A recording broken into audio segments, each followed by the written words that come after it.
sort of for the sort of business network, business community that I'm building, I want to dig a bit deeper into the lessons, the business lessons Sure. here. So I remember one thing, that when we met at the gym there, just 30-second conversation, I think it was, but something I took away is like, it is a lot about timing, you said. And I just like, that's interesting. So what is your biggest lessons running these two companies, quite successful, both of them? And what's your main takeaways from running these? My main takeaway from running all the businesses is to not verbally speak in any capacity. Like I spoke to the acting president or the general manager one time in the last 4 years, because if you're doing something, this is my takeaway. If you're doing something very important or something that you're passionate about or something that you care about, you cannot leave room for chance or gray area or a miscommunication. So you need to utilize technology, as we did, to create a scalable platform or framework for people to see the exact expectation. This way you can manage expectations and manage the rules. And then there's no he said or she said, because you get so caught up in the time.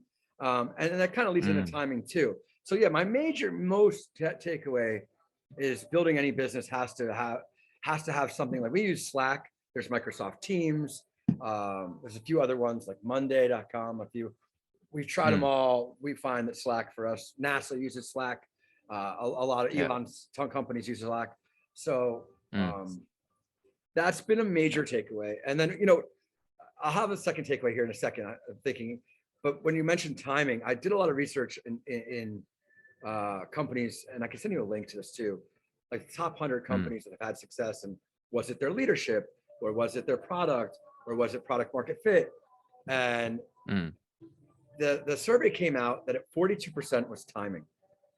Like if YouTube came out 2 years earlier, would we have YouTube or things like this? Because the bandwidth wasn't there. When Netflix came aboard and took out Blockbuster, we had finally hit the bandwidth option. And so timing does play a piece in it.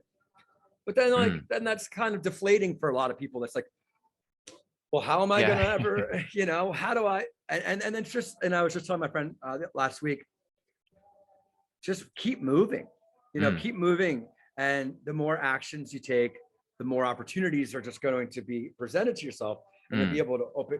So that you could create timing as long as you're active in pursuit of something that you're passionate about, something that you really care about. Yeah. There's this quote I continually have in my head, like, the harder I work, the luckier I get, and that's feels like very, very true, right? Yeah, that's it. That's the more actions you take. Yeah, it's the more actions you take, the luckier you're gonna get. That's totally right. I guess like a second takeaway is just get out of your own way. Like hire people that are better than you at things that you're not good at, and manage your time well. Like now I went from, at 42, I'm 43 years old now. At 42, I was still saying to everybody, even when I met you, what am I going to be when I grow up? Yeah. What am I going to do when I grow up? And I've been blessed with timing and having good leadership and management. I figured out how to get out of my own way out of necessity, because I was the roadblock in my dream. I had a great vision of what I wanted to achieve, but I didn't have the right things in place. And the sooner that I stepped back and let other people and their skills and abilities and talents do what they do best, then the machine started to oil well.